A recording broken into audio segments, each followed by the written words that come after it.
wanna praise you, Yahweh. I wanna thank you, Yahweh. I'm so grateful, Yahweh. I wanna thank you, Yahweh. For the promises. Life is a blessing and life is a lesson. Life is a setback and life is progression. Life is uneasy at times, life is comfortable. Life will lift you up and at times, life will humble you. Life is a gift, you better thank the Lord for it. Every chance you get, someone is less fortunate. Life goes in circles, life throws you curveballs. Life can be deceiving like preachers in the church halls. Life isn't promised. If I could be honest, the fact that I'm alive, that time has me astonished. Cause I came from the underground, being tossed around, being lost and found. Now they adore the sound of the priest, far from a nuance. Verses are proverbs, written's are the new songs. Another song for the blocks and the avenues. Everything is plain, I don't speak to them in parables. I wanna praise you, Yahweh. I wanna praise you. I wanna thank you, Yahweh. I'm so grateful, I'm so grateful, Yahweh. I wanna thank you, Yahweh. for the power I see the world through different eyes. Every Sunday got the preacher telling different lies, hearing things that I really couldn't visualize. Should've listened, Big said you'd be hypnotized. I was a victim too, I say respectfully. They all up in the soup, don't know the recipe. Talking about I'm not who I was bred to be. Count me out, man, who made you the referee? Trying to get stripes, trying to cloud chase. At 19, I made an about face. Thanks to Christ, it's also about grace. And they lied when they said it ain't about race. But that's another song, I ain't the first to tell you. Woke up on a deeper and a surface level. Learned the laws and the laws changed my attitude. And the song is to show you how a gratitude. I'm so grateful. I wanna praise you, Yahweh. I wanna thank you, Yahweh. I'm so grateful, We're so Yahweh. I wanna thank you, Yahweh. Now let it ride. I wanna praise you, I wanna thank you.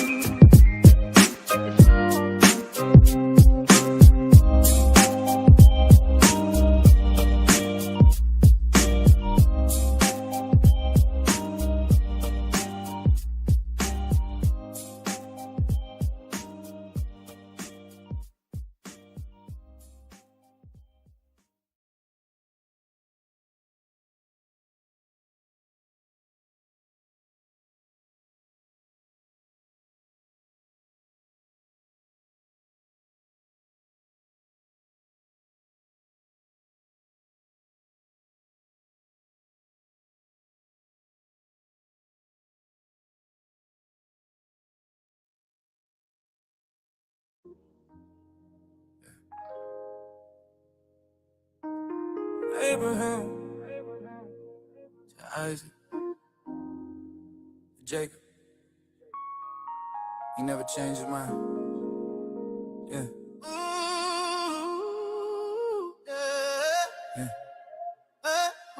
Ancient promise written for the world, knew my name. Bloodline deeper than the scars in the chains. Lost sheep, mommy, I scattered in pain. Still the shepherd calling Israel the same. For me, just bridge to them ships on the sea. Every time we forgot who we destined to be. Other nations on our necks sit on the throne. But the covenant still breathing in our bones. 12 tribe from Jacob, yeah, that's family tree. Every name card permanent in eternity. High walls, holy city, shining pure and clean. Ain't everybody chosen, that's just reality. We broke laws, fell down, paid the cost. Still his love never got lost. He said, wait on me to make it right. You don't worry at all. Write my laws in your heart, you see all won't fall. 12 cakes, only 12 ways in. Names of Israel carved in.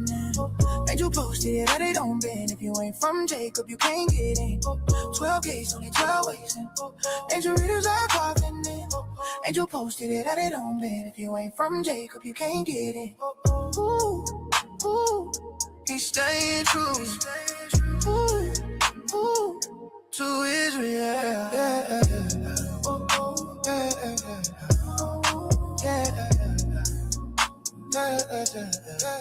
We kept trusting in nations that was never for us. let our enemies rise. Yeah, that was our done. Serve strange gods, chase gold and fame. Still he called us holy by name. Every captivity Assyria to Rome. Still he said Israel is my home. Son of God came looking for the sheep. Not the world, just the ones he keep. When he cracked that sky, roles gon' switch. Oppressors bow low, yeah, the scripture now wish. Those who ruled us, yeah, they gon' serve. Handmaids and servants, that's what the word preserved. From the beginning, he chose our side. Loved us first, never lied. It simply hurt, but it kept us alive. Now we next in line. 12 days, body tight. 12 angels standing day and night. Only Israel got the right bloodline sealed by God's own life. 12 days, no Jerusalem.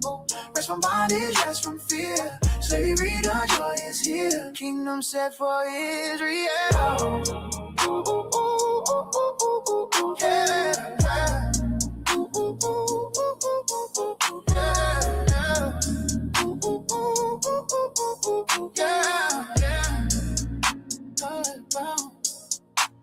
Kept commandments when it wasn't cool. Stayed 10 toes when the pressure ruled. They laughed when we was on our knees. Now they serving in the kingdom scene. Not pride, just prophecy. Everything happened like it's supposed to be. From Abraham to Jacob's son. Same God, same love, he ain't switch up one. Whoa, whoa, we've been through the fire.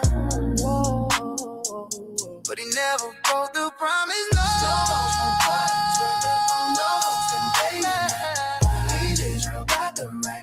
Sealed by God's own like cold 12 gates from Jerusalem. Rest from bondage, rest from fear. Slavery, the joy is here. Kingdom set for Israel. All it does now. Oh, from the start to the end. We finally home.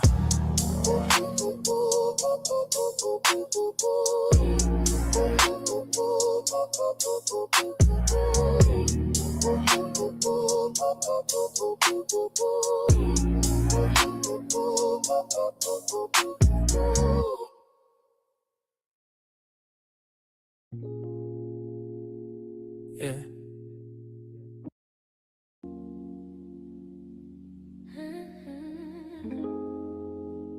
Israel, listen close. Every word I spoke was always meant for you.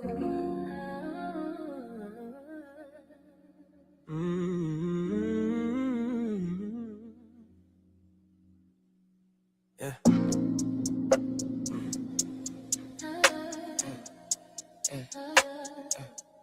Yeah.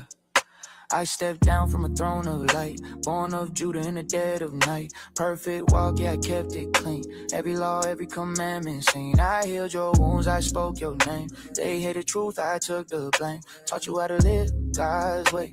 Called you back when you strayed. Son of God, still flesh and bone. Crown of thorns, still sat on the throne. I laid my life down willingly, so my people could finally breathe. I saw you scattered, torn apart, still engraved on the Father's heart. Every lash, every sacrifice was me paying Israel's price. I was talking to you when I said God love the world, that truth. I gave my life, yeah, that was proof. Israel, I was talking to you. Israel, I was talking to you. I didn't come for every land. I came to free you from the hands, from your enemies, from oppression to Israel. I was talking to you.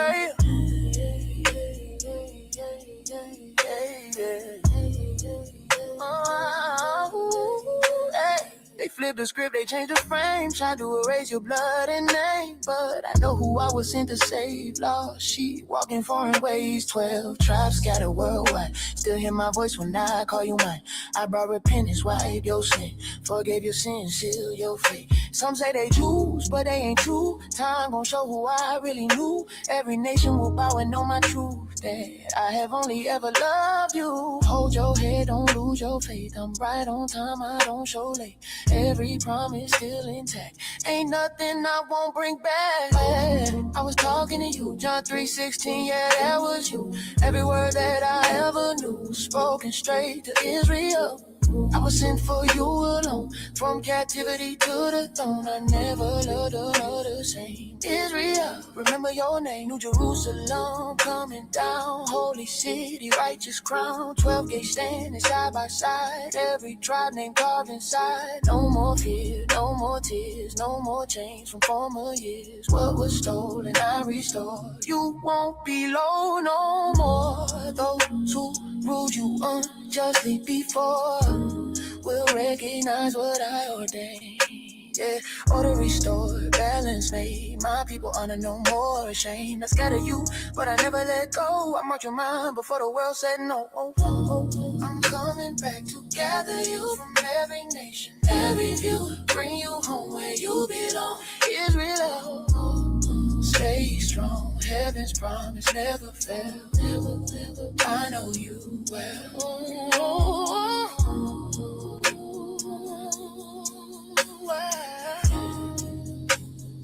Live real, soften you.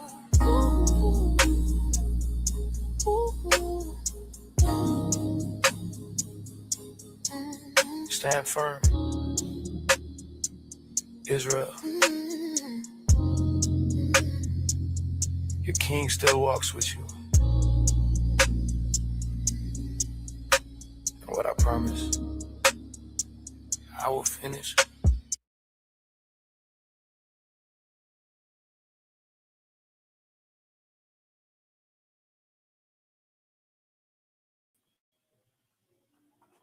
Shalom, shalom. Shalom, Israel. Welcome back. Another Thursday. Yep, I see y'all in the comments. Glad y'all like that. I figured y'all like that. I knew Sister Tahara and Sister Casada would probably like that. You know, hey, you know what is funny is I really just ran across that brother. It just popped up on my feed, and I was like, let me check him out. It's crazy. You know what I'm saying? And it was nice. It was nice. You know what I'm saying? So, but all right. Y'all got who it was, right? Sister Tahara, Sister Kasadia. Y'all got who that was, right? So, like I said, Shalom, welcome back for another Thursday. Yah Bashem Yah Barakatham, Washamatham. All praise and glory to the Most High. Hopefully this class ain't too long. Hopefully. I'm going to touch on a couple things, right? This class is called, Are You Still a Greek? Right? Are you still a Greek? There's a reason I say that, and I said it specifically because sis. Yep, that's who it is.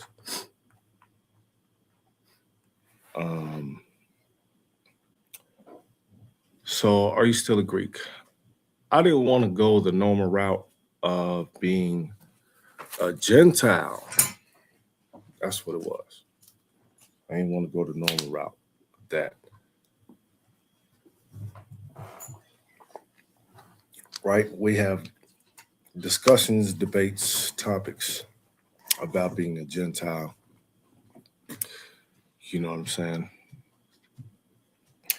So I wanted to go a different route. Y'all know I'll take a different route to different topics just so we get a whole outline of everything, right? So that's what we're going to do today. Right?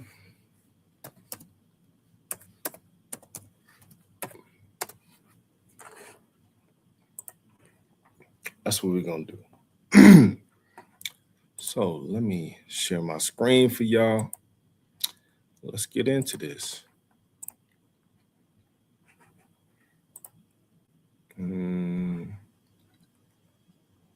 How do I dismiss this?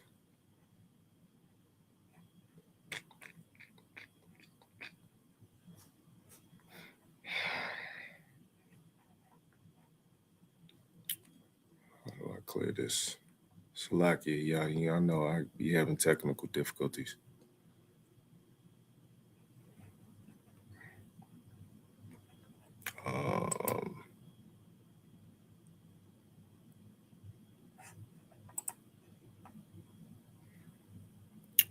Give me 1 second, y'all.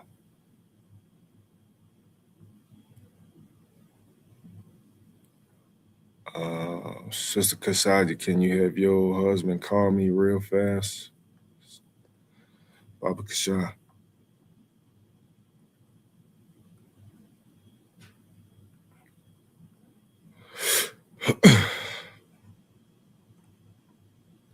I don't know how to do this. Now I see why priests be getting tripped up. This is crazy.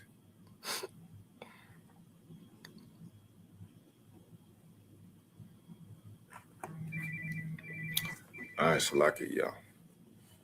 Give me 1 second.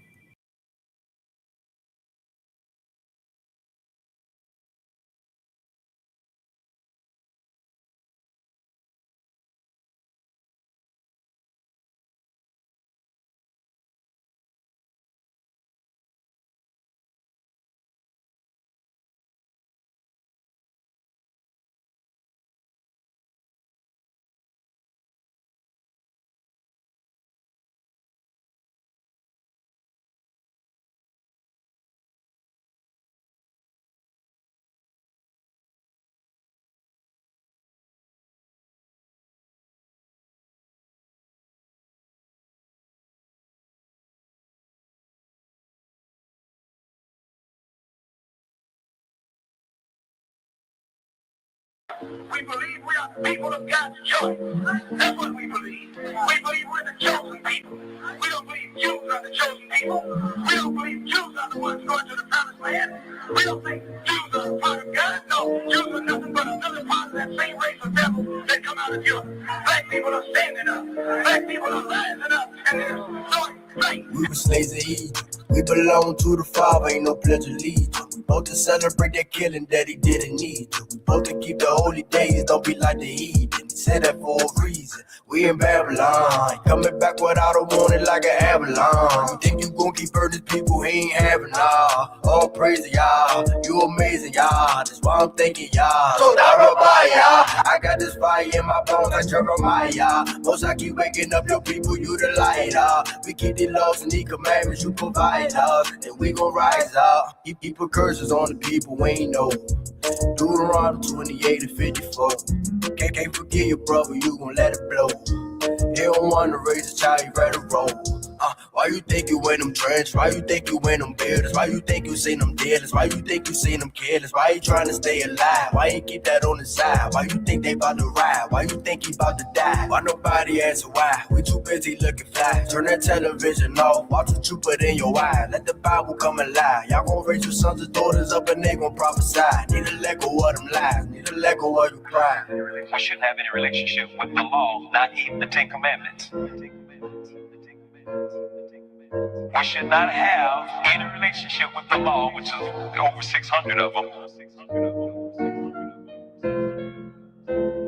Because Jesus died to free me. Do what I'm saying, from the though. Big Ten. Get rid of this image. Get rid of it They altogether. tell you not to keep them laws, cause they don't want you to be yourself. Man, them laws were given to us, they ain't for nobody else. But on this garment, you a king. Border blue around the ring. Put fringes on everything. You ain't no nigga, you a king. They kept us lost for many years. We don't cry many tears. Waking up about it is. And they know about who we is. And they know about what they did. How you say you love the Father when you killing all these kids? Y'all gon' pay by what y'all did. They knew that one day we'll rise. Nigga, this ain't no surprise. I'm a Shiite coming back. Cause you gon' live or you gon' die. Repent before he crack the sky. All this pain that we going through. Isaiah 14:1 is what he gon' do.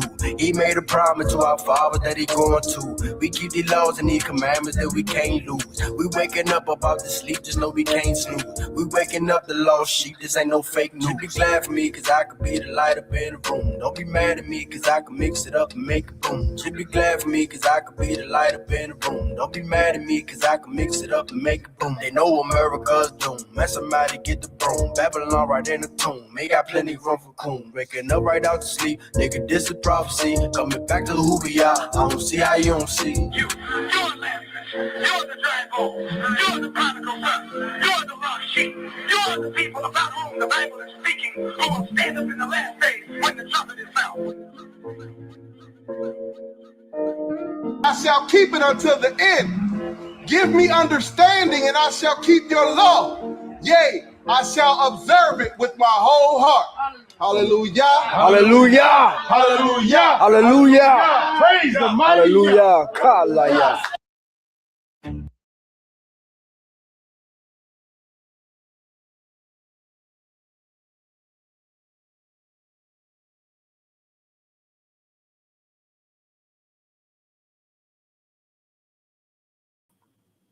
All right.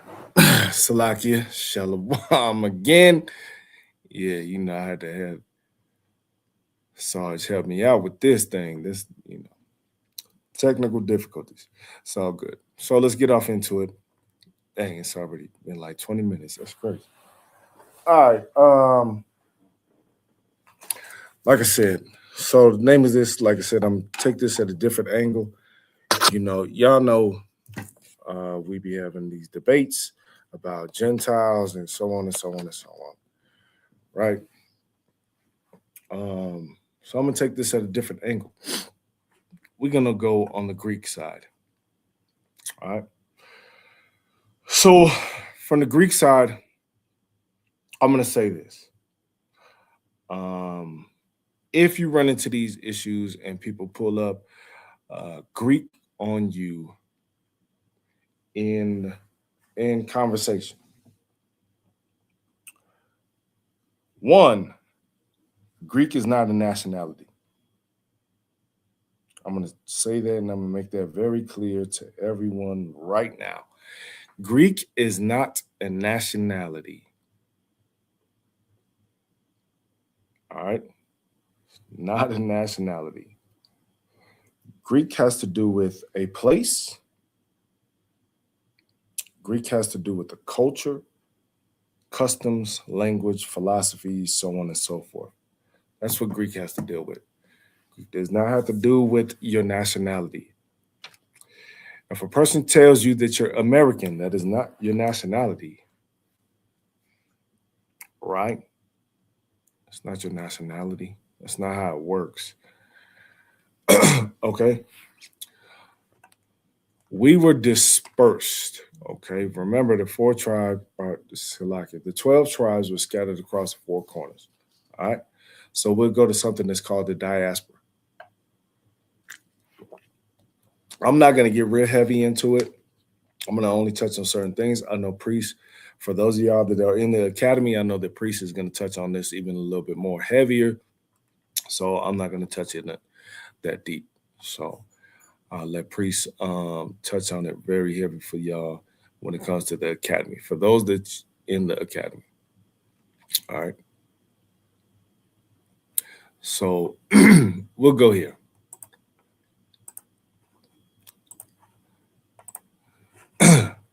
Y'all can see this on my screen, right? Yep. Okay, gotcha. Diaspora. Diaspora means the dispersion or spread of a people from their original homeland. All right. So when you look at the diaspora, okay, when it comes to us, all the people that's outside of the land, outside of Jerusalem, so on and so forth, those people are in the diaspora. Okay.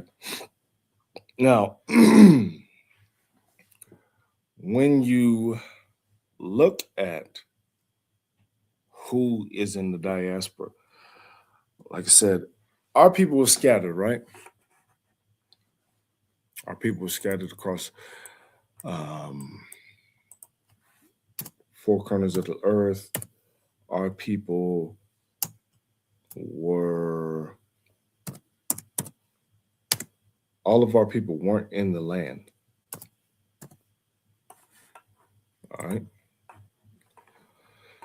These are the things you have to look at when it comes to the diaspora. I would say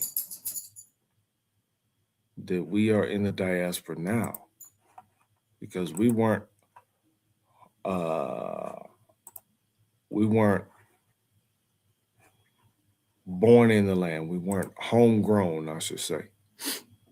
We weren't born in the land. You see, so you can say that we're in a diaspora now. That actually pertained to a particular time because Paul was speaking to people outside of the land. Remember, he went and talked to the Gentiles, so on and so forth, right?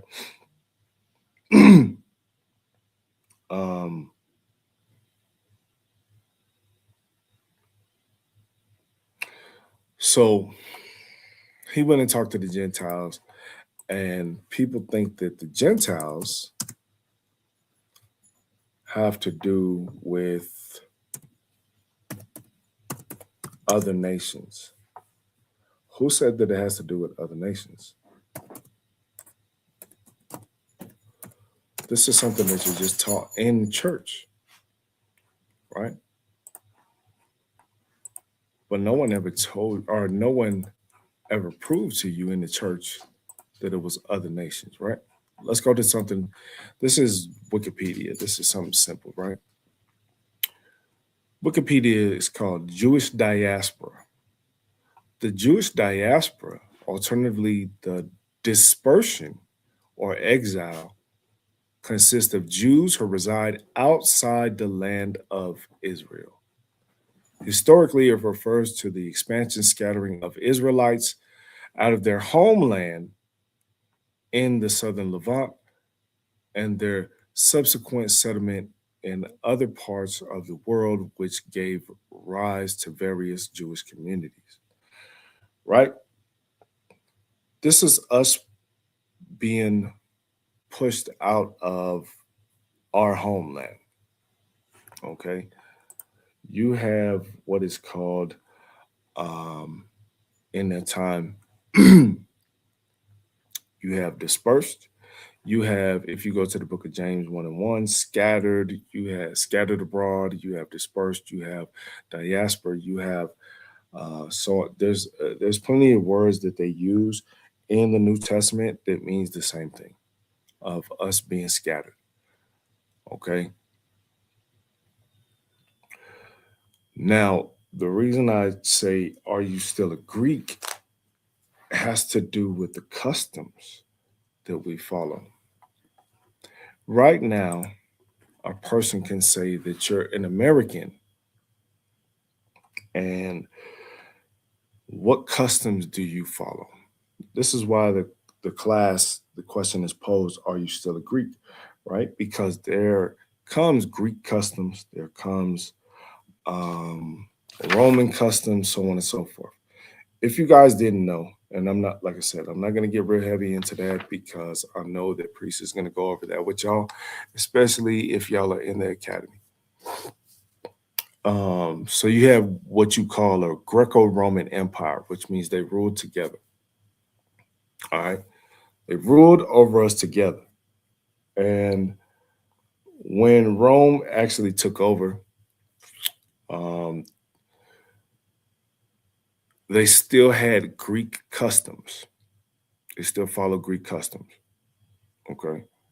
So when you see in scripture where it says no Jew, no Greek, when you see where we were being called Greeks, so on and so forth, it was because the customs and stuff that we followed. It was because of the language that we spoke. Outside of the land, we didn't necessarily speak Hebrew. It was normal for us to speak Greek. That was, we had been there for a long time. So, so we spoke Greek. We spoke that language. You know what I mean? Whatever language that was, whether it be like Latin or whatever, right? That's what we spoke. Paul was a good candidate. Paul was born in the diaspora. Paul was born outside of the land. Paul was born in the land of Tarsus. Paul was a Roman citizen. Paul was a Hebrew from the tribe of Benjamin. And Paul was a Pharisee of Pharisees. So he spoke Hebrew and he spoke Greek. Because remember, like I said, he was born outside the land. So, you know, he was a good candidate for Yahushua and Yahweh to pick, right? So Paul was a great candidate to put forth the word. Speak Greek, speak Hebrew, so on and so forth. Even if you look in the book of Acts, when Yahushua came to Paul, he spoke Hebrew to Paul. And like I said, Paul was born in the diaspora. He was born outside of the land. But he was a Jew nonetheless. Okay. Let's look up another word. So we have to understand what it is to be in the Jewish diaspora, right? Let me see. Let me see if I can find this video real fast. Let me see.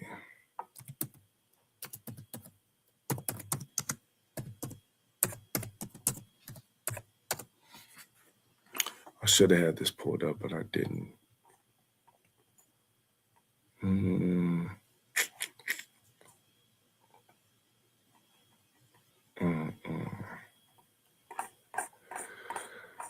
It's not, I should have saved the video, actually. I ain't even gonna say pull it up, but I should have saved it. But it was talking about the language we spoke in the diaspora. So it's all good. We'll look up another definition.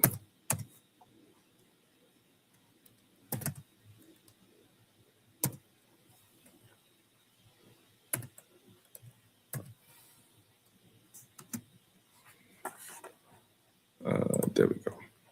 Okay. Let me bring this. So when it came to the Greek captivity, right, it was something called Hellenization. Okay.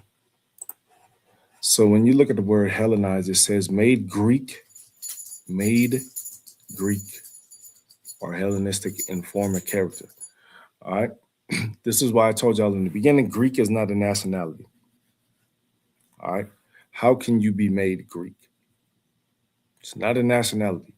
It has to do with the customs and the language and so on and so forth, right? That's what it has to do with. This is what it has to do with. So let's look up how we got Hellenized.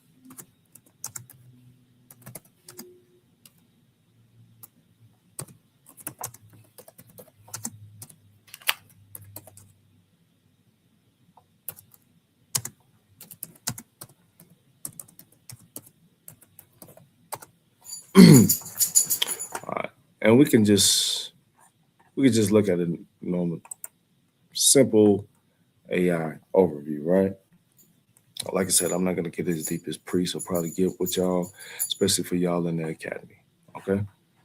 So Hellenization of Jews meant the adoption of Greek language, culture, philosophy, and customs by Jewish communities after Alexander the Great's conquest, creating Hellenistic Judaism. It involved using Greek in daily life, like the Septuagint translation. For those of y'all that don't know what the Septuagint is, the Septuagint, the Old Testament is written in Hebrew, right? The Septuagint is a translation from the Old Testament from Hebrew to the Greek. Okay? That is what the Septuagint does. It's a translation from the Hebrew to the Greek from the Old Testament. Okay? That's what that is. All right? Taking Greek names, attending gymnasiums, and blending Greek thought of Jewish tradition, though it caused tension with traditional Jews, with some fully embracing it, even undergoing procedures to appear less Jewish and others resisting. Now, understand that I'm going somewhere with this, right? Going somewhere with this, right? Because, like I said, the name of the class is "Are You Still a Greek?" Right? right? Now, this has to do with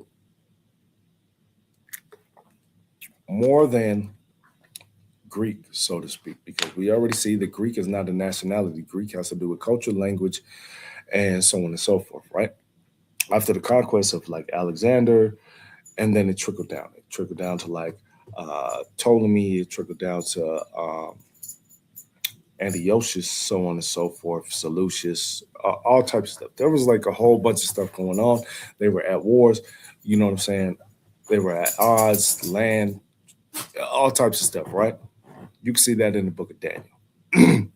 But like I said, we're not going to go that deep. We just want to see if you're still a Greek, right? So this is what we're going to do. We're going to get Ephesians chapter 2. Okay. Ephesians chapter 2. And I'm going to start at verse 11.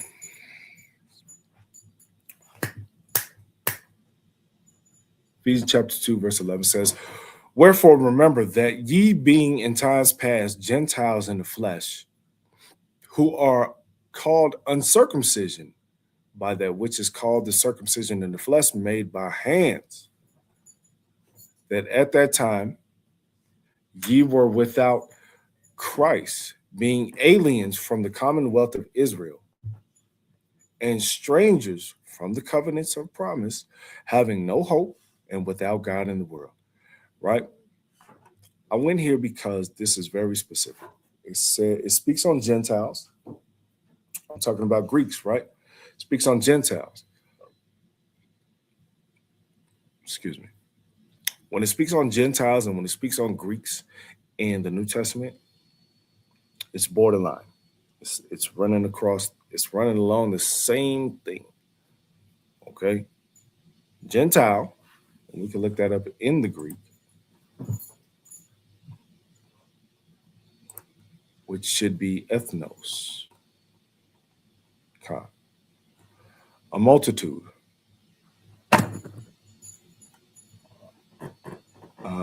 Human family, tribe, nation, people, or group. Okay.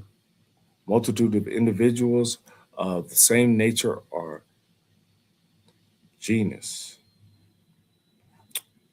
All right. Heathen, nation, people. Okay. What I wanted to point out right there is Gentile is not specific to other nations. Okay, so if you ever have a conversation with someone and they try to hit you with a Gentile, or if they try to hit you with Greek, nor Jew knows Greek, shall be, so on and so forth, right? In Galatians. When they try to hit you with that, it is not specific to a certain people. It's never specific to a certain people. Don't let people try to trick you. Don't let people try to fool you. It has to do with a broad span. It's people in general. Okay, people in general. It's never specific. The context is going to tell you who it's talking to. The context. All right. And we just seen right there in Ephesians that it's the uncircumcision who are called uncircumcision by the ones that are called circumcision. There's a reason for that. The uncircumcision is the ones outside of the land. Okay, the ones inside of the land, they know the law, they're Jews, they're so on and so forth. Those are called the circumcision. Okay. And there's a reason why, because there's something that they followed. The Pharisees followed a certain path. They kept the law, they had it outlined in the city, in the land, right? Outside of that, a lot of people, let me point something out to y'all. Outside of Judea and Jerusalem and stuff like that, in the diaspora, so in Corinth, in Ephesus, in Galatia, they did not know of Yahushua. They didn't know that he came and died for them. They didn't know that. Okay, let me point that out. So when Christianity tries to tell you, oh, he died for the world, they did not know about Yahushua outside of the land. They might have known the prophecy. That's a maybe. But they did not know of him. Let's be clear. All right. Let's be clear. They did not know of him. They didn't know that he came, died, resurrected, so on and so forth. They did not know that. This is why you had the apostles and stuff like that. And this is why you had Paul go out and teach them what was going on. And they taught Yahushua, and they taught repentance, and they taught the law, and so on and so forth. You see what I'm saying? This is why. You know what I mean? So, how were we living? As Greeks. This was our custom. This is what we knew. This is what we knew. Right? Let's get the book of Acts. Let's get the book of Acts 21 and verse 28. Right? Book of Acts chapter 21 verse 28 says, crying out, men of Israel, help. This is the man that teacheth all men everywhere against the people and the law and this place, and further brought Greeks also into the temple and hath polluted his holy place. Why do they say that? They're complaining about Paul bringing Greeks into the temple. Why? Okay. Why? It's very specific. Okay. So when you read the book of Acts, and I'm going to say this, I'll say this very clear.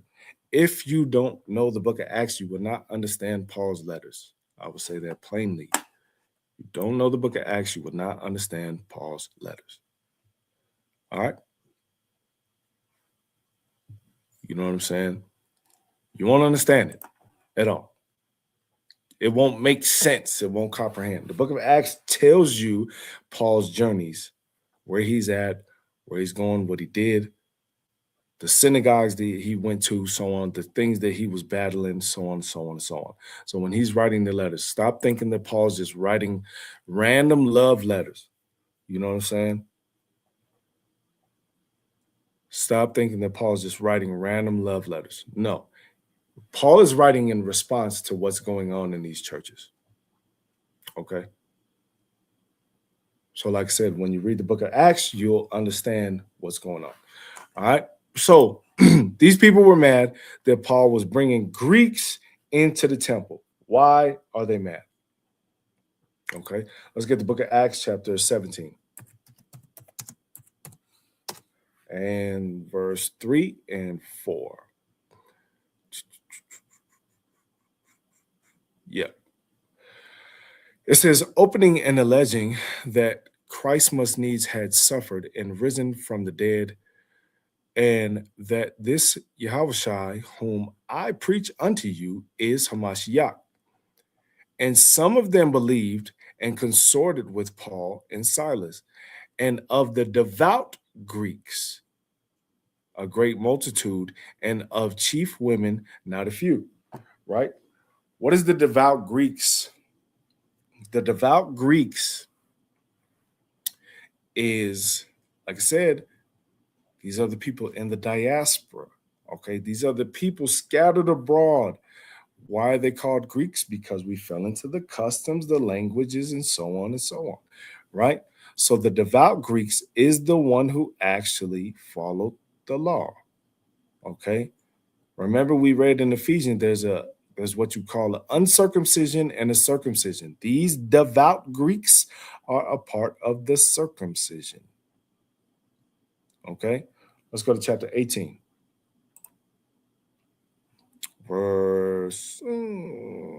I'll start at 1 and 2.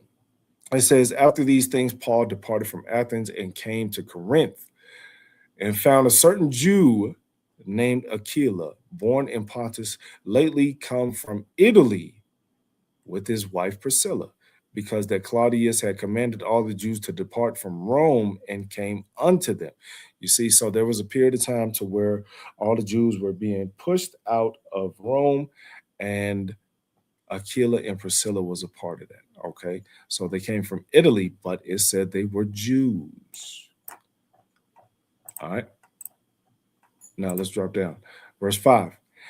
And when Silas and Timotheus were come from Macedonia, Paul was pressed in the spirit and testified to the Jews that Yahushua was Tamashiach. Okay, so this is what is going on in the book of Acts. In the book of Acts, you see that Paul is dealing with Jews that are called Greeks, right? They're called Greeks. Okay, let's drop down a little more. Verse 6 says, yep, that's what I want. And when they opposed themselves and blasphemed, he shook his raiment and said unto them, your blood be upon your own heads. I am clean. From henceforth I will go unto the Gentiles.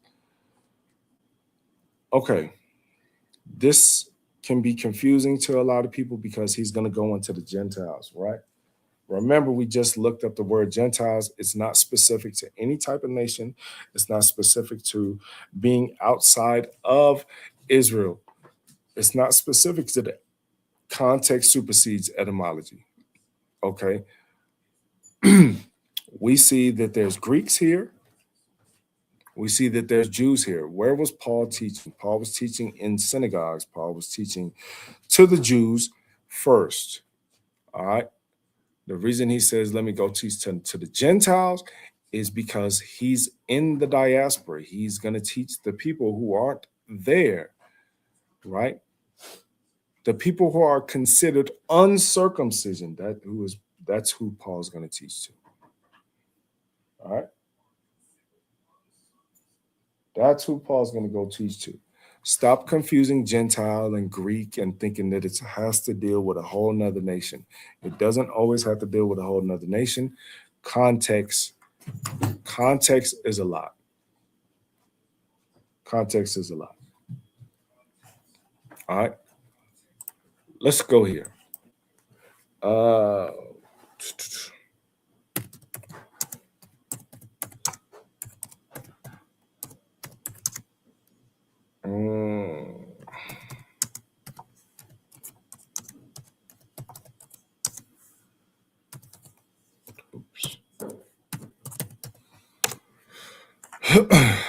Like I said, we're not gonna dive in extra deep and stuff. We're just gonna overview stuff just so we could go through it. Okay. What does America have to do with Greek? This is why I posed the question, are you still a Greek? Right? America inherits foundational elements from Greek culture, including democratic ideals, political philosophy, concepts of law, seen in its government and buildings. Additionally, Greece contributes to language, many English words, theater philosophy, Socrates, Plato, Aristotle, mythology influencing art, cuisine, medicine, so on and so forth, right? A lot of things that we get, we say that this is the last captivity, right? So if you look at all the captivities that we were in before and line it up with where we're at right now, you'll see that it's all combined. We take a piece of everything, right? We take a piece of everything and we put it, and it's all in one, and this is what we're rolled up in right now, right? And some of our people love it. They don't even care. Let's get something else. Stockholm Syndrome. What is Stockholm Syndrome?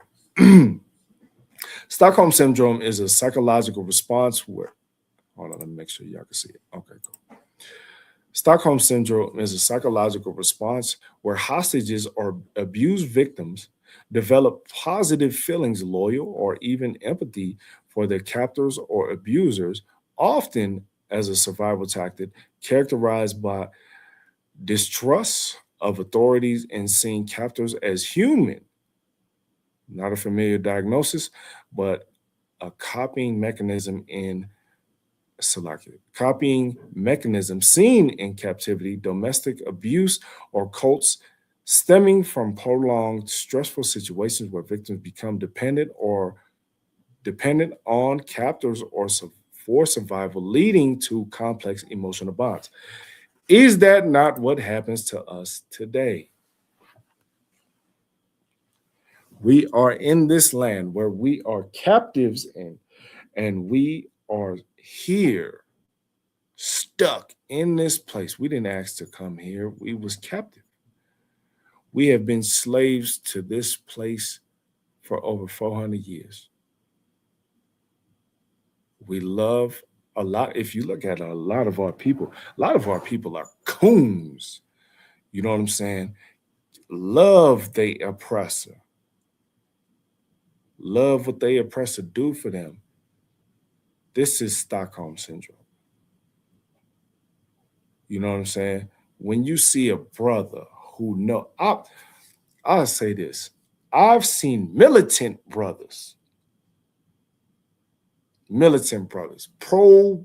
pro-black, so to speak, but'll date the whitest milk of magnesia. You know what I'm saying? Y'all remember that movie, Don't Be a Menace? And he got that little milk of magnesia, ugly little farm white girl. I've seen that before. That's Stockholm Syndrome. You see what I'm saying? That's Stockholm Syndrome. Same with us being Greeks, so to speak. We fell into that type of thing, right? Let's go there. Let's get the book of First Maccabees. First Maccabees, chapter 1.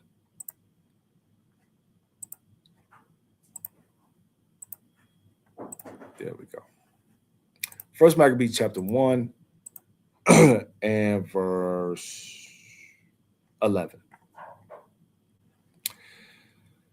First Maccabees chapter 1, verse 11 says, "In those days went there out of Israel wicked men, who persuaded many, saying, Let us go and make a covenant with the heathen that are round about us. For since we departed from them, we have much sorrow. So this device pleased them well.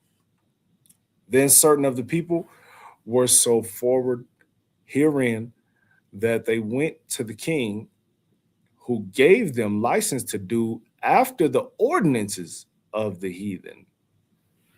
Whereupon they built a place of exercise at Jerusalem according to the customs of the heathen, and made themselves uncircumcised. How do you make yourself uncircumcised? Right? And forsook the holy covenant, and joined themselves to the heathen, and were sold to do mischief." Right? Now, there's a couple things in there that I want to touch on. One, it says, wicked man out of Israel persuaded other people, right? Persuaded many. So, which means they're talking to other Israelites, persuading them to make a covenant with the heathen, right? Let's get the book of Deuteronomy, chapter 7.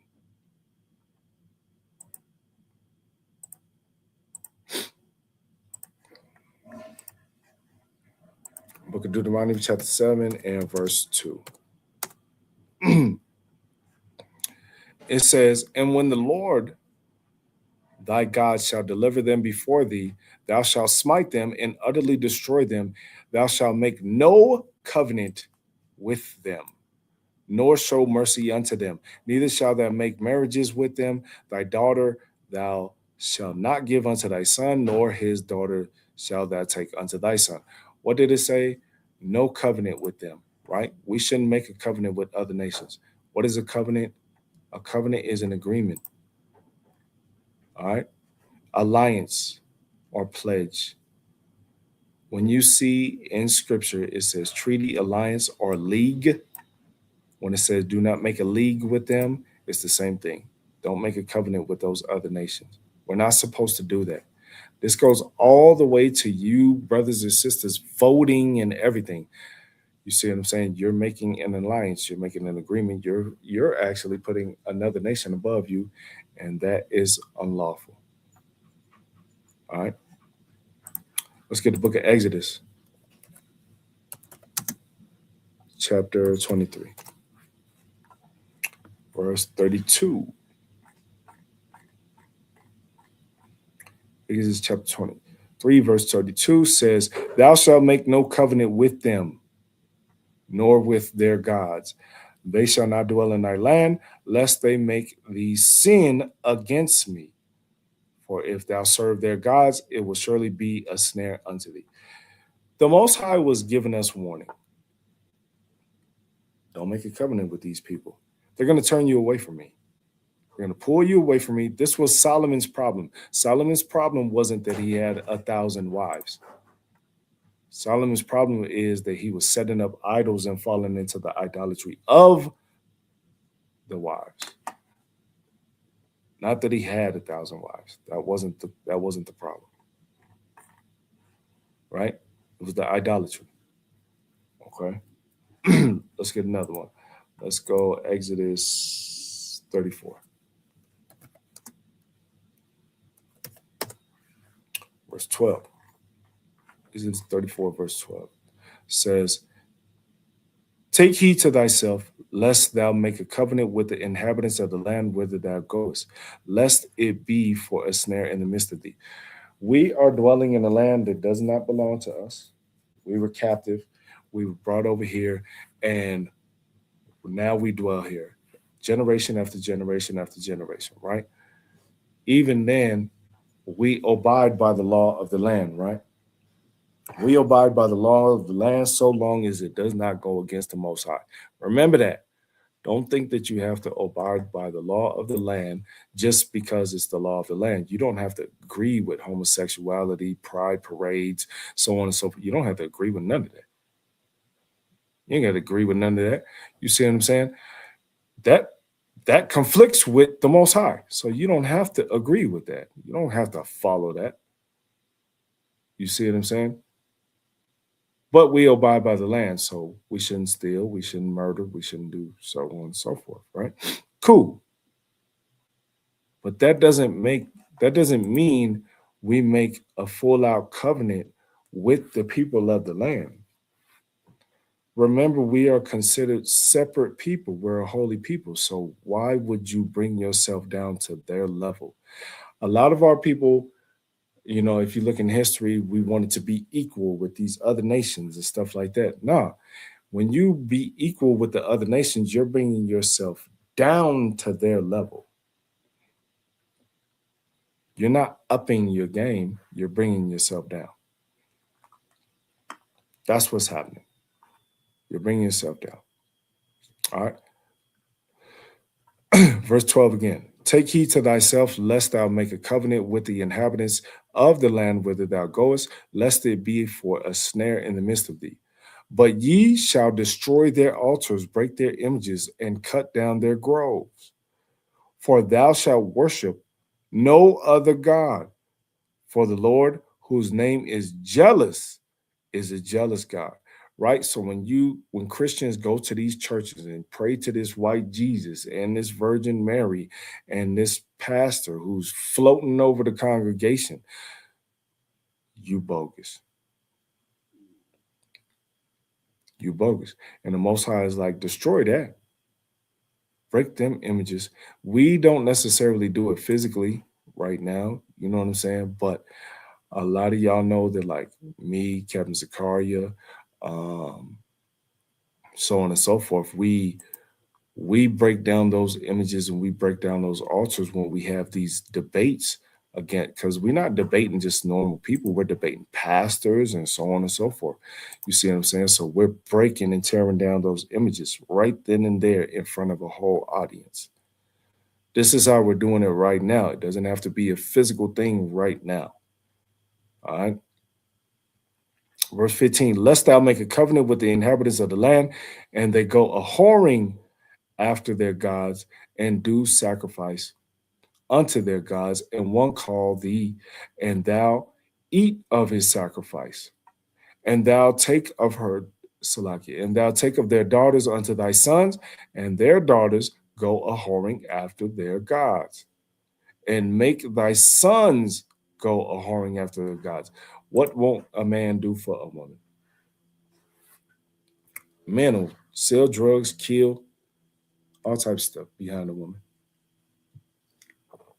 You think he's not going to go a whoring after her God to please her? That's why the Most High say, don't even deal with them. We're not supposed to deal with them because we'll fall into, like Sister Tahar said, idolatry. Because their gods aren't ours. Our God is not theirs. So you're trying to appease this woman, and then you fall into idolatry. Right? Like I said, this is the way of the land. It's the way of the land. America is like the biggest melting pot in the world. You have every religion, every custom, everything in this one place. You have everything in this one place, and we fall into it. Right? Let's go back to the book of Maccabees. First Maccabees chapter 1, and we'll drop down to verse 37. Holidays is one of the main things that we fall into. Right? First Maccabees chapter 1, verse 37 says, thus they shed innocent blood on every side of the sanctuary and defiled it. Y'all know, just like I know, these people destroy. These people destroy everything they touch. Everything they touch. Most High, like when it comes to a field of crops and stuff like that, doesn't the Most High say leave a piece for the homeless and so on and so forth? Leave a little bit. Them people don't leave nothing. They don't leave nothing. They'll destroy everything. Everything they touch. Right? Verse 38.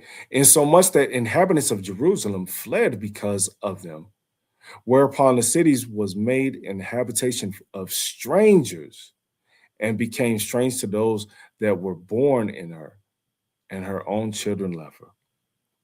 Right? Became habitation of strangers. Look at this right now. This wasn't these people's land, and they will have the audacity to tell people to go back to where they came from. You're not even from here. And they'll tell people here to get out of here and to go back where they came from. You from Europe, white boy. You know what I'm saying? But you telling this so-called native to go back to where he came from. He was here first. Destruction. Terrible people. Right? Verse 39. Her sanctuary was laid waste like a wilderness. Wilderness has to do with desolation. Wilderness has to do with inhabitant, so on and so forth. Okay. Her feasts were turned into mourning, her Sabbaths into reproach, her honor into contempt. Right? So we see that this is going on in the book of Maccabees, right? This is the first chapter in Maccabees. This is a Grecian captivity, right? Let's get the book of Psalms, chapter 78. Because we're going to piece this out. Book of Psalms, chapter 78, verse 10 says, they kept not the covenant of God and refused to walk in his law, and forgot his works and his wonders that he had showed them. Didn't it just say that in Maccabees? Right?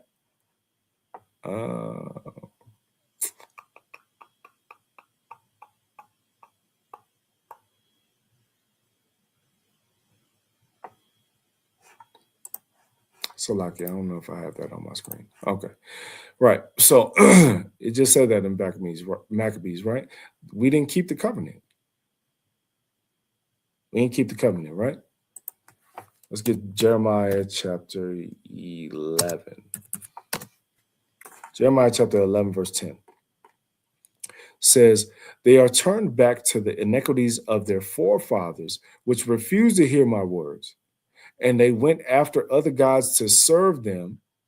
The house of Israel and the house of Judah have broken my covenant, which I made with their fathers. You see, we continue to break covenants. This is why we go into captivity. We go into captivity. I keep telling y'all, the main reason we continue to go in captivity and receive punishment wasn't because like, oh yeah, we committed a murder.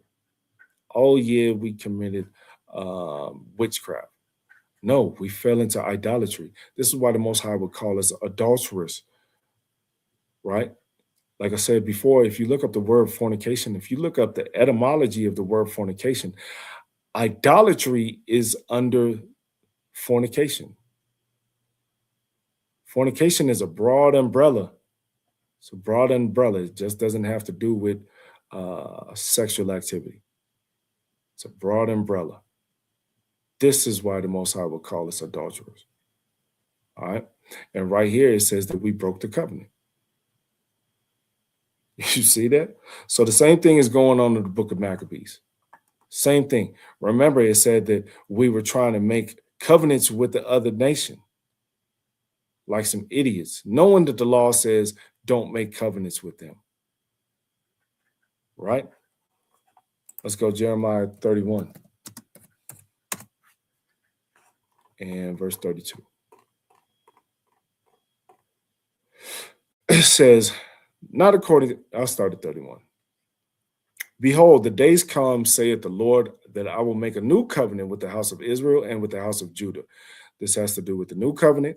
I explained to y'all before, the new covenant is present, but it's not complete. The old covenant is still here, but it is not finished. All right. I explained that to y'all before. Okay. Verse 32, not according to the covenant that I made with their fathers in the day that I took them by the hand to bring them out of the land of Egypt, which my covenant they break, although I was an husband unto them, saith the Lord. Right? We understand that the land of Egypt has to do with bondage. It's not necessarily the place. It's having to do with bondage. Okay?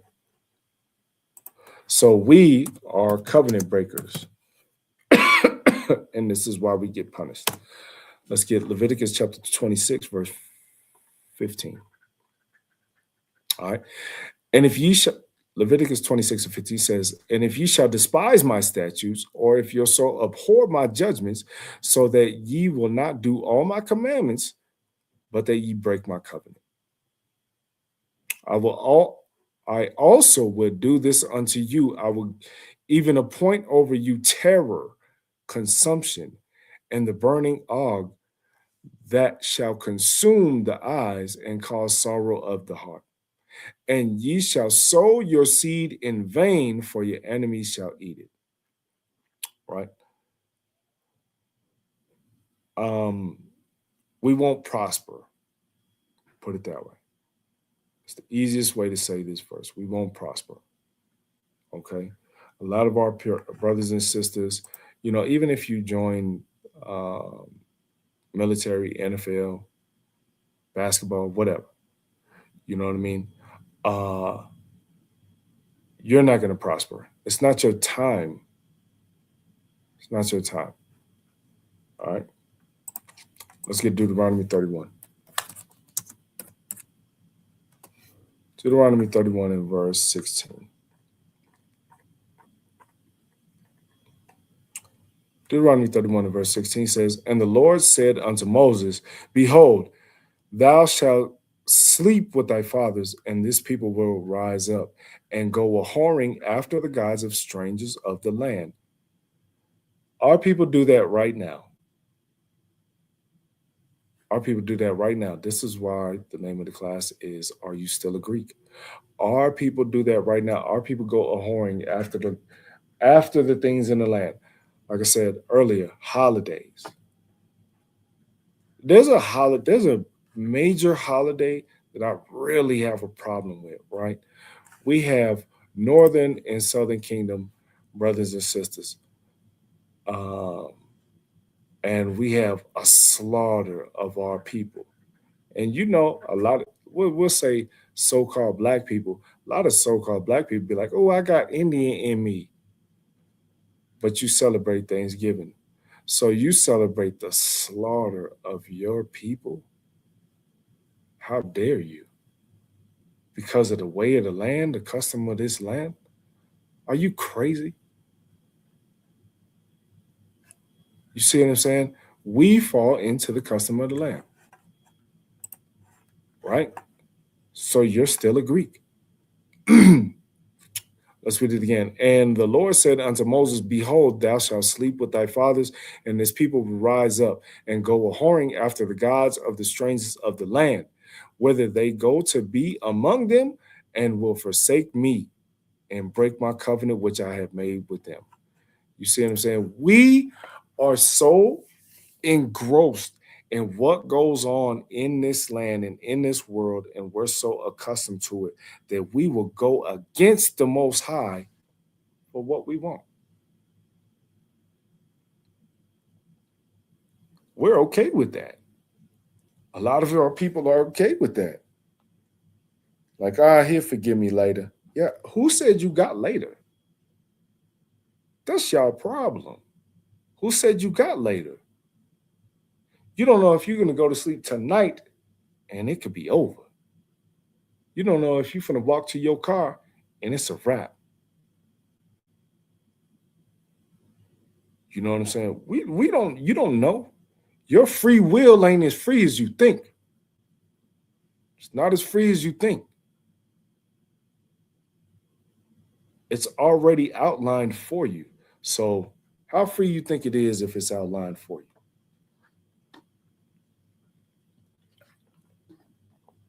Right?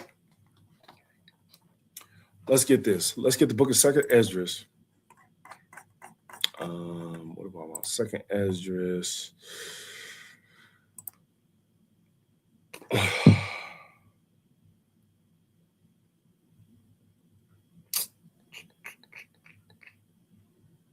Yeah, 15. 2nd Esdras 15. And verse 7.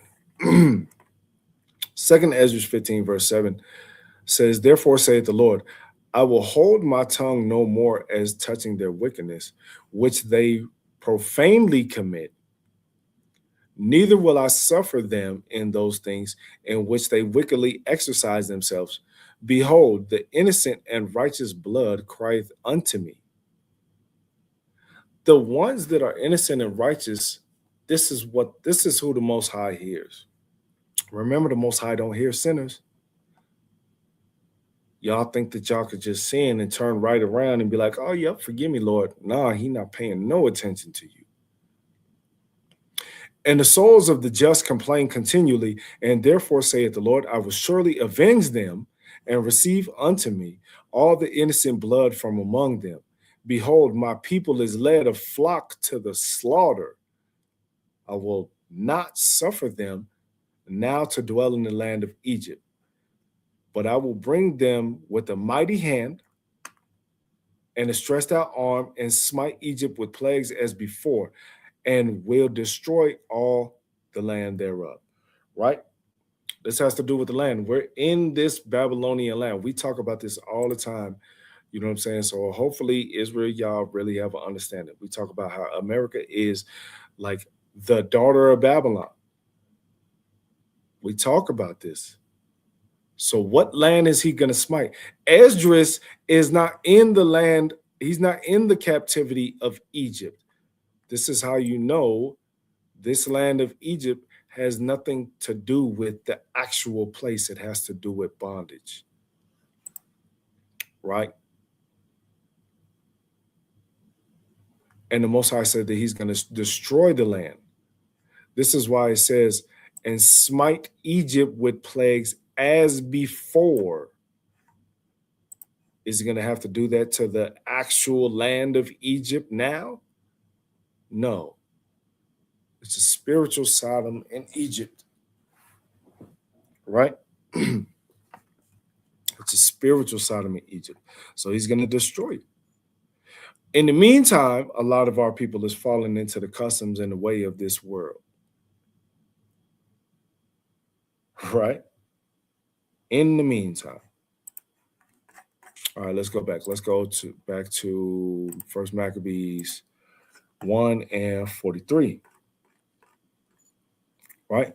It says, yea, many of the Israelites consented to his religion and sacrificed unto idols and profaned the Sabbath. Don't we see that today? We see that every day, all day. We consent to religion. Remember, religion has to do with worship. Religion has to do with the belief system. All right? Sacrifice unto idols. You devout yourself to a white Jesus. That's a sacrifice unto idols, because your spirit, your soul now become the sacrifice after Yahushua, right? You did. And then now you're sacrificing unto idols, right? Profane the Sabbath. You either defile the Sabbath by breaking it, or you do certain things that the Sabbath does not require and you break it anyway, right? All right, let's get Ezekiel. Ezekiel 23. I really like this chapter. I don't know who's all read this chapter in Ezekiel before, but this is a very heavy chapter. Let's go to 3 and 4. Ezekiel 23 verse 3 says, and they committed whoredoms in Egypt. They committed whoredoms in their youth. There were their breasts pressed, and there they bruised the teats of their virginity. And the names of them were Aholah, the elder, and Aholibah, her sister.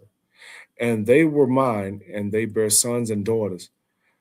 Thus were their names. Samaria is Aholah, and Jerusalem, Aholibah. If y'all don't understand what that means, the southern kingdom is Aholibah, and the northern kingdom is Aholah. Okay, the Most High gave us different names in this situation. Okay, because we were falling into idolatry and we were going after the other nations. Let's drop down. Verse 7. Thus she committed her whoredoms with them, with all them that were the chosen men of Assyria, and with all on whom she doted, with all their idols she defiled herself. Neither left she her whoredoms brought from Egypt, for in her youth they lay with her, and they bruised the breast of her virginity and poured their whoredom upon her. Wherefore I have delivered her into the hand of her lovers, into the hand of the Assyrians upon whom she doted. These discovered her nakedness. They took her sons and her daughters and slew her with the sword, and she became famous among women, for they had executed judgment upon her. These people, while we're trying to join with them, don't give a damn about you. They don't care nothing about you. They will kill you all the same. They will rape your women. They will kill your elderly. They will enslave your children. And they will kill your husbands. They don't give a damn about you. So while we cleave to these other nations and while we try to follow these customs and stuff like that, they don't care. They don't even like you.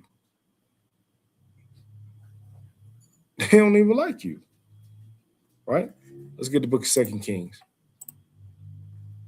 Salaki, give me 1 second.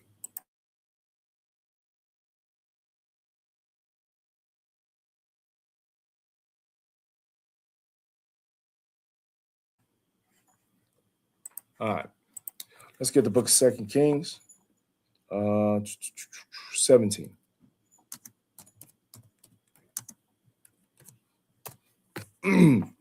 And we'll jump down to verse 15. All right.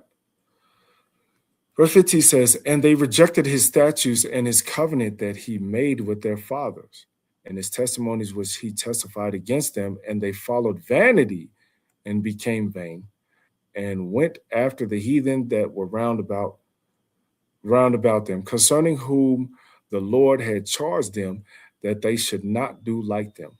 And they left all the commandments of the Lord their God, and made them molten images, even 2 calves, and made a grove, and worshipped all the hosts of heaven, and served Baal. I'm not going to look it up right now, but y'all do understand that there is like 3 or 4 different types of worship in scriptures, right? It's not all the same. Okay. I just want to point that out, because some people think that in order for you to fall into idolatry, you literally have to bow down and stuff like that. No, there's like 3 or 4 different types of worships. All right. Like I said, I'm not going to get into that right now, but I just want to point that out. So if you guys get a chance and you guys are studying, you can look it up for yourself. All right. Verse 17. And they caused their sons and their daughters to pass through the fire, and used divination and enchantments, and sold themselves to do evil in the sight of the Lord, to provoke him to anger. Right now, a lot of our people continue to do evil. A lot of our people, it says that they allow their sons and daughters to pass through the fire. This had to do with sacrifice unto Molech. That was another god of another nation, and we will offer our children up. All right. I know that some camps will use that for like abortion topics, but it really doesn't have to do with abortion. Not if you know better. You can use it on a person if they don't know no better, but if you know better, the sons and daughters are already there. That's not an abortion. They just actually made a sacrifice unto idol. Okay. Verse 18, therefore the Lord was very angry with Israel and removed them out of his sight.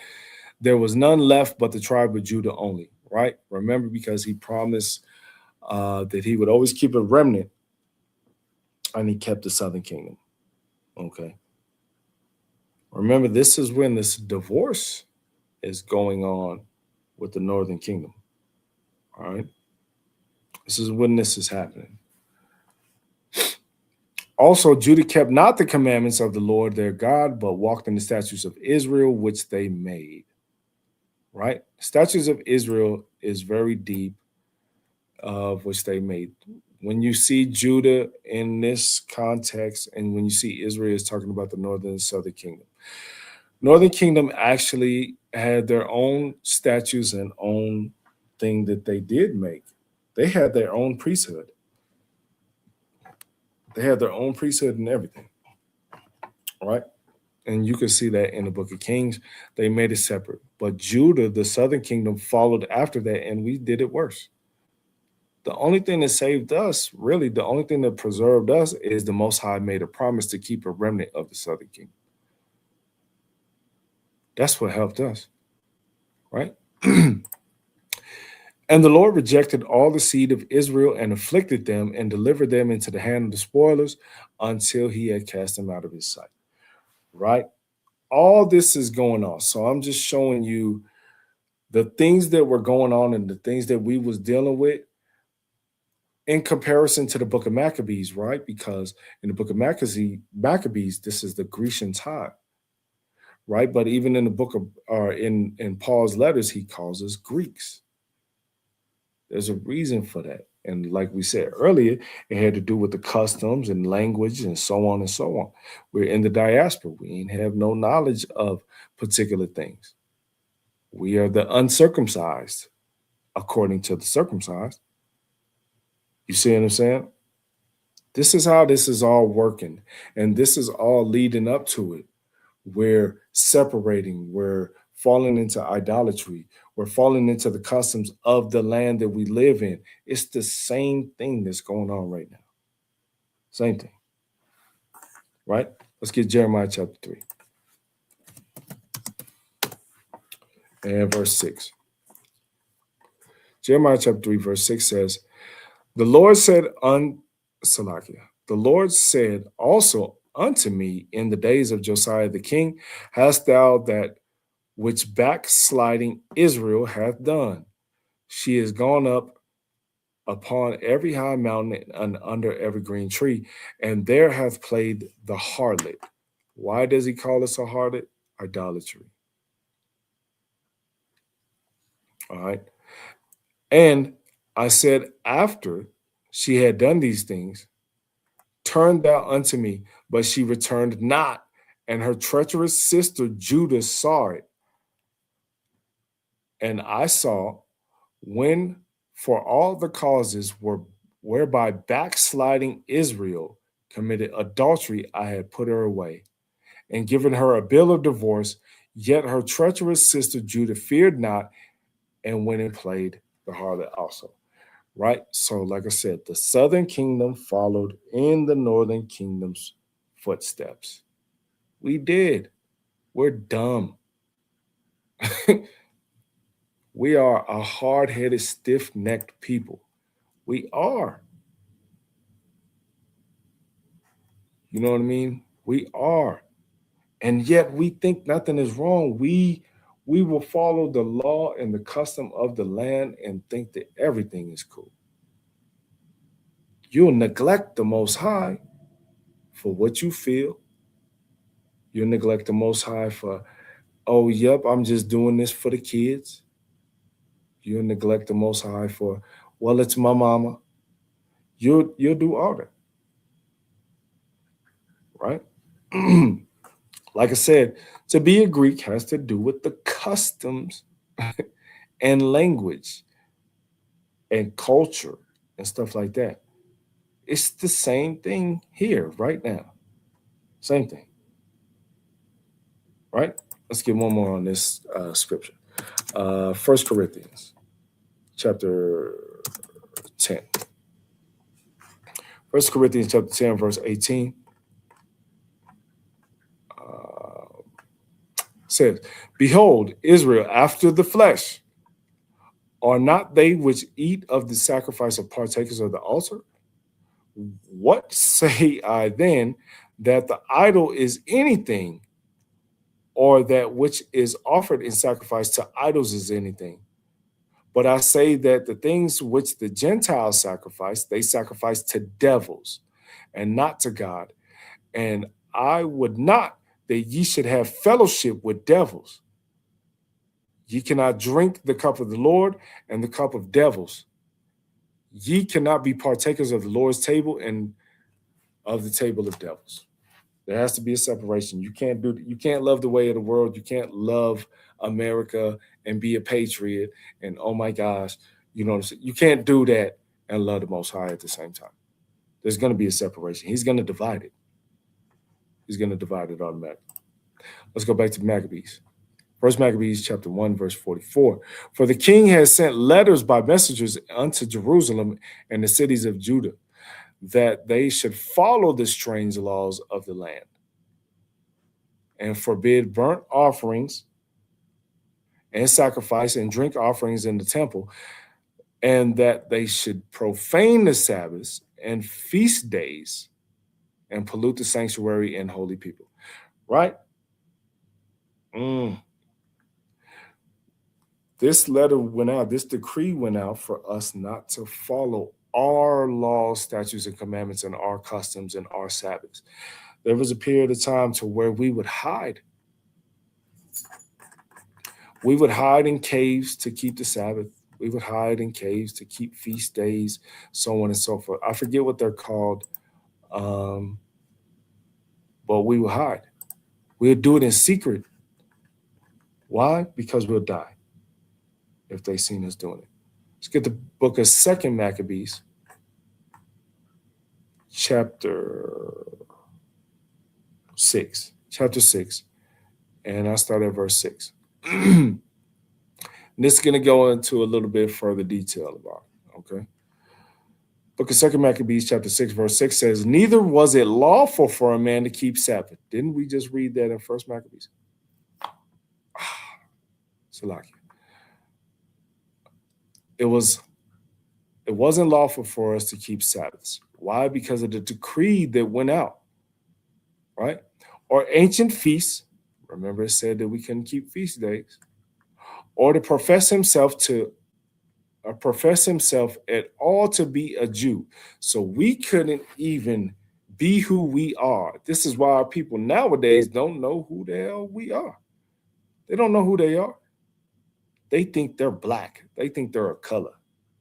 They think they're everything that these people call them: Negro, nigger, black, Afro-American, African-American, so on and so forth. Our people just run with it. They just run with it. That's what it's called, sis. Salakia, y'all. Catacombs, that's what it's called. I couldn't think of the name. The water. But yep, our people just run with it. Right? So we can profess ourselves to be a Jew, keep the Sabbath, or feast, right? And in the day of the king's birth, every month they were brought by bitter constraint to eat of the sacrifices, right? Then they say,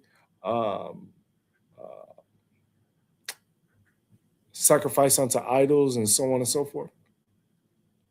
We don't know where that came from. And plus, a lot of stuff that they was trying to feed us had like swine and stuff like that. We didn't want to eat that. That was unlawful. We didn't want to do that, right? And when the feast of Bacchus was kept, the Jews were compelled to go in procession to Bacchus carrying jewelry, whatever. Do I want to keep going on this? Yeah. Moreover, there went out a decree to the neighbor cities of the heathen by the suggestion of Ptolemy against the Jews, that they should observe the same fashions and be partakers of their sacrifices. And whoso would not conform themselves to the manners of the Gentiles should be put to death. Then might a man have seen the present misery, right? So all these things that we could not do, we'll die for. This is how much our people went through to keep the law, statutes, and commandments of the Most High. And nowadays, or I ain't even going to say nowadays, but even in that time, because we seen that our people wanted to join with them and so on and so forth,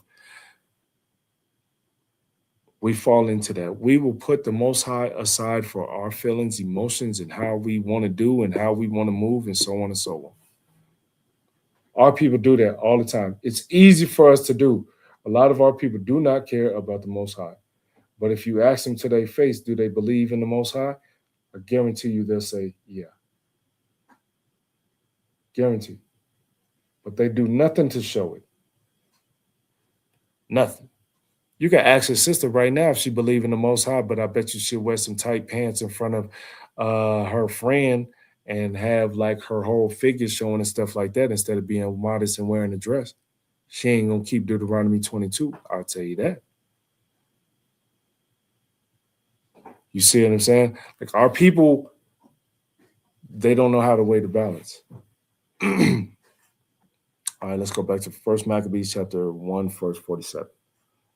It says, we'll start at 46. And polluted the sanctuary and holy people, set up altars and groves and chapels of idols, and sacrificed swine's flesh and unclean beasts. I'm going to stop right there real fast. Sacrifice swine's flesh and unclean beasts. Right? Let's go to Leviticus chapter 1 and verse 3. Leviticus 1 and verse 3 says, if his offering be a burnt sacrifice of the herd, let him offer a male without blemish. He shall offer it of his own voluntary will at the door of the tabernacle of the congregation before the Lord. Why did I point that out? Because it's not unclean. Right? Let's drop down to verse 7. Is that what I want? No. Chapter 7. Leviticus chapter 7. And we'll go to verse 19. Yep. Leviticus chapter 7, verse 19 says, and the flesh that touches any unclean thing shall not be eaten. It shall be burnt with fire, and as for the flesh, all that be clean shall eat thereof. But the soul that eateth of the flesh of the sacrifice of peace offerings that pertaineth unto the Lord, having his uncleanness upon him, even that soul shall be cut off from his people. Moreover, the soul that touches any unclean thing, as the uncleanness of man, or any unclean beast, or any abominable unclean thing, and eat of the flesh of sacrifice of peace offerings which pertain unto the Lord, even that soul shall be cut off from his people. So when we go back to Maccabees, they're sacrificing unclean beasts, right? It has to be clean in order to sacrifice to the Most High. Let's get the book of Genesis chapter 8. Book of Genesis chapter 8, verse 20. Genesis chapter 8, verse 20, it says, And Noah built an altar unto the Lord, and took of every clean beast and of every clean fowl, and offered burnt offerings on the altar, right? You cannot sacrifice unclean things to the Most High. You can't do that. It has to be clean. Remember, it has to be a sweet savor unto the Lord. All right, let's keep going. Book of First Maccabees, chapter 1 and verse 48. It says that they should also leave their children uncircumcised and make their souls abominable with all manner of uncleanness and profanation. Right? Let's get the book of Leviticus, chapter 20 and verse 25.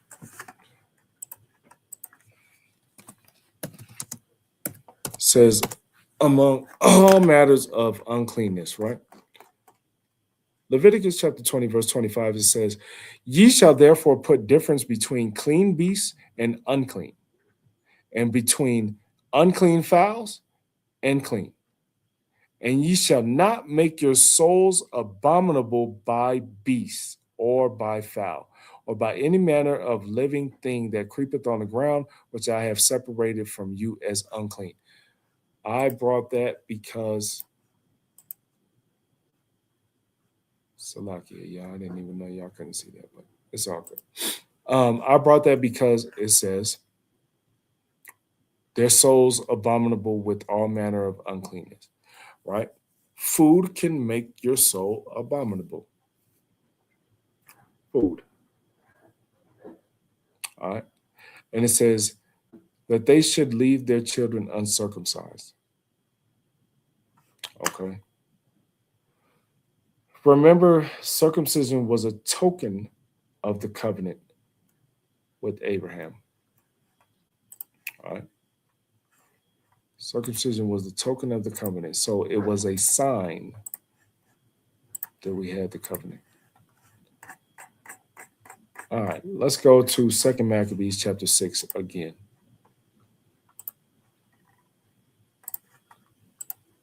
I didn't even know that I wasn't showing you both screens. It's all good though. 2 Maccabees chapter 6, and we'll pick up where we left off. Verse 10. Remember, it said they'll leave their children uncircumcised, right? 2 Maccabees chapter 6, verse 10 says, For there were two women brought who had circumcised their children, whom when they had openly led round about the cities, the babes hanging at their breasts, they cast them down headlong from the wall. And others that had run together into caves nearby to keep the Sabbath day secretly, being discovered to Philip, were all burnt together, because they made a concise Salakia, a conscience to help themselves for the honor of the most sacred day. Now I beseech those that read this book that they be not discouraged for these calamities, but that they judge those punishments not to be for destruction, but for chastening of our nation. Right? I brought that out because it says that these children were circumcised. Now, in that time, if you were caught circumcising your baby, you, the baby, and the person who circumcised that baby was put to death.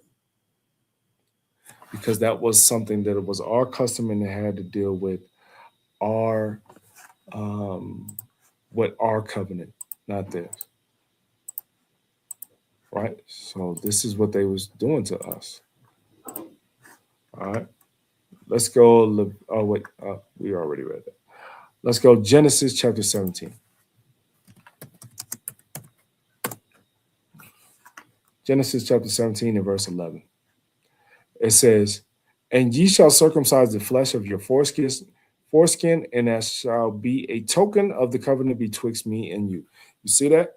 So they were stopping us from doing all of the things that we're supposed to do to engage with the Most High.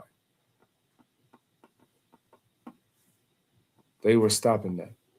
Why? Because there's a thing called like one world order or something like that, to where they wanted all of us to follow their laws and their commandments and stuff like that. That's what they wanted. A lot of us refuse. Right? Let's go Joshua. Even Joshua going into the land, leading us to the land, he did the same thing, right? Joshua chapter 5, verse 2. "At that time, the Lord said unto Joshua, Make these sharp knives and circumcise again the children of Israel the second time." Joshua had a whole second circumcision because remember that first generation died off. The Most High killed them. So everyone who was coming after that, Joshua had to recircumcise. He had to circumcise. That was the second circumcision. All right. Let's drop down because I know I'm running out of time. It's the book of First Maccabees, chapter 1, and we'll go 49 and 50. All right. "To the end they might forget the law and change the ordinances. And whosoever would not do according to the commandments of the king, he said he should die." Right? So we'll forget the law. Let's say this. Hosea chapter 4. I'm sure a lot of y'all remember this and know this. Hosea chapter 4, verse 6 says, "My people are destroyed for lack of knowledge, because they has rejected knowledge. I will also reject thee, that thou shalt not be priest to me, seeing thou hast forgotten the law of thy God.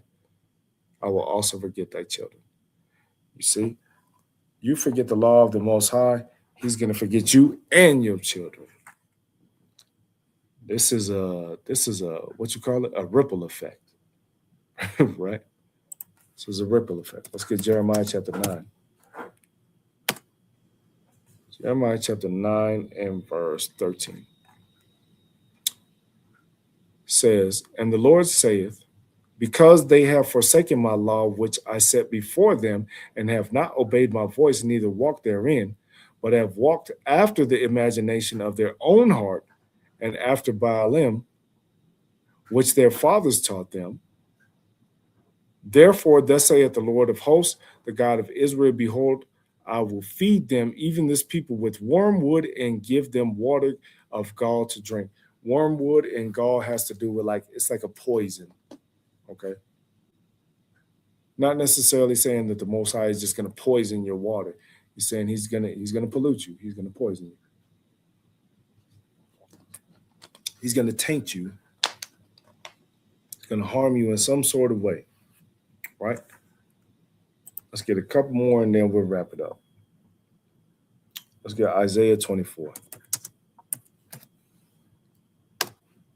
and verse 5.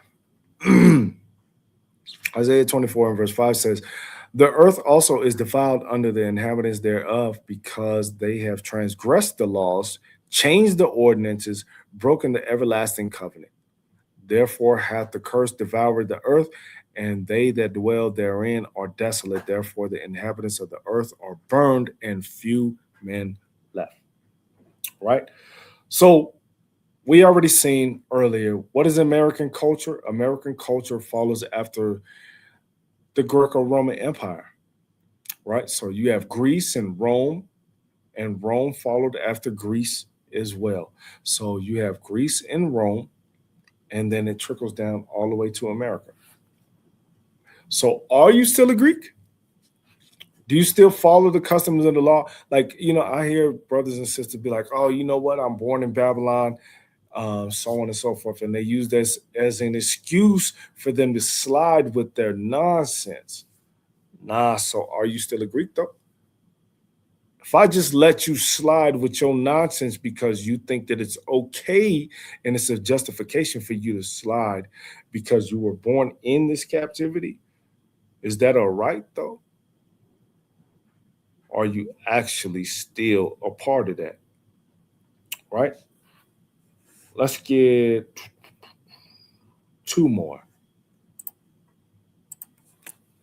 Let's get Isaiah 45 and 20. I have a few more, but I'm not going to drag it out.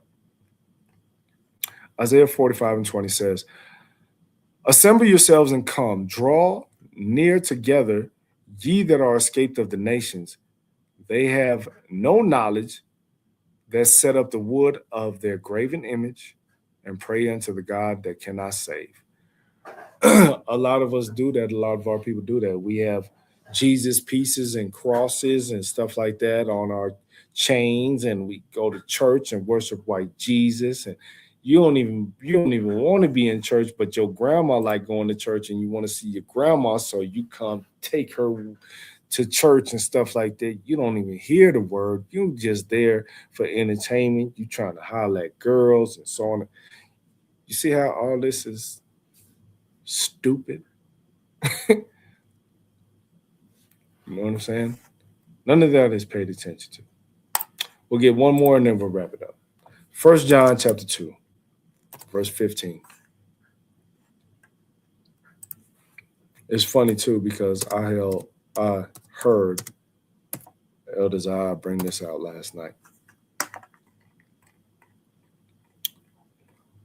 1 John chapter 2, verse 15 says, love not the world, neither the things that are in the world. If any man love the world, the love of the Father is not in him.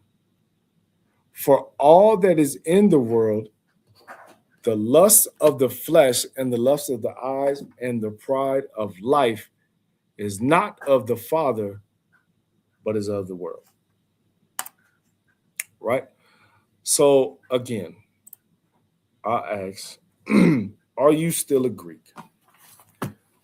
Like I pointed out to y'all in the beginning of the class, Greek is not a nationality. Has to do with the customs, has to do with the language, so on and so forth. We all speak English. We're all American, so to speak, but that's not our nationality. Right? So pay attention to the way you live, pay attention to the things you follow, the customs you keep, the customs that the people around you keep. You know what I'm saying? And just ask yourself, are they still Greeks? And like I said, I took it a different way because I didn't want to have the same discussion of Gentile. But you see that the Gentile has to do with the Greek as well. It coincides with the same thing. So when you see Greek in scripture, it's not necessarily talking about a nation. It's not specific to a nation, neither is Gentile. All right. Put it one in the chat if y'all understand, if y'all was edified. Hopefully y'all understood. Lord, you way y'all did. I'll give y'all a second. Throw one in the chat if y'all did.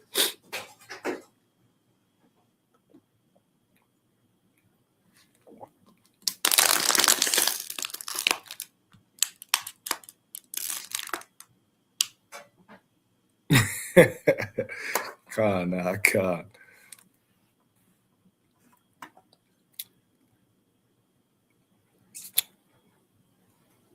Con. the wide assist. All praise and glory to the Most High. All right, all praises. All praises. Glad y'all was edified. Don't forget about Detroit's class tomorrow, Lord's will, and priest class on Saturday, Lord's will. And for those of y'all that are in the academy, Sunday. I didn't have the ticker going. I thought I did. You know, this thing would be tripping. Y'all seen I had Sergeant Michael Allen in Detroit help me out earlier. So it's all good. We'll figure it out. Technical difficulties, you know what I'm saying? But don't miss out on those classes. Continue to get edified. Continue to take y'all notes. Love y'all, Israel. Yahweh Bashem, Yahushua Barakatham. Happy Sabbath to y'all for tomorrow. If I don't speak to all y'all,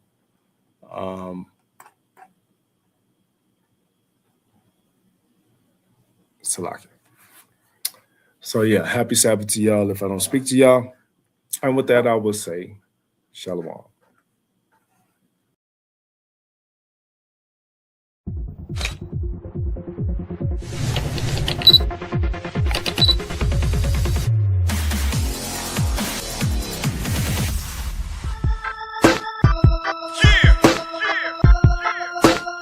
I'm telling Babylon. I'm telling Babylon. I'm telling Babylon. You let everybody get a turn. When the angels come, I'ma scream, let her burn. You let everybody get a ride. Did you really think God was gonna let it slide? You let everybody get a turn. When the angels come, I'ma scream, let her burn. You let everybody get a ride. Did you really think God was gonna let it slide? Her name is Babylon. I call her Babs for short. She has a lot of lovers. She lets them pass her port. She has a love affair with every foreign nation. She has a favorite wine. Its name is fornication. She has a purple robe. She has a pearly necklace. And if you worship Caesar, she'll give you worldly blessings. She's insatiable. She cannot hide her passion.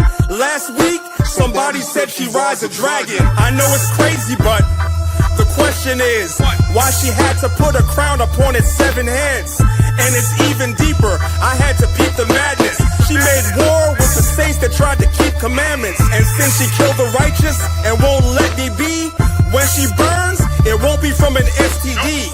Bodies everywhere, both man and beast. And on that day, the birds are gonna have a feast. You let everybody get a turn. When the angels come, I'ma scream, let her burn. You let everybody get a ride. Did you really think God was gonna let it slide? You let everybody get a turn. When the angels come, I'ma scream, let her burn. You let everybody get a ride. Did you really think God was gonna let it slide? Show me the finest girl. Babs is just as pretty. Her name is Babylon. The girl is such a mystery. Yeah, she's been that way since we were little kids. She nicknamed me Mark like I was 666. She said, you want my number? I said, you high as hell. She said, you need my number or you can't buy or sell. She said, take my number. I know that I can't make you, but I'm espoused to Christ and I'm staying faithful. Isaiah had a vision. He saw the elevation. Jesus preached the gospel. John had a revelation. Her lovers hated Babs, so they burned her up. What's upside down, the Lord could always turn it up. You let everybody get a turn. When the angels come, I'ma scream, let her burn. You let everybody get a ride.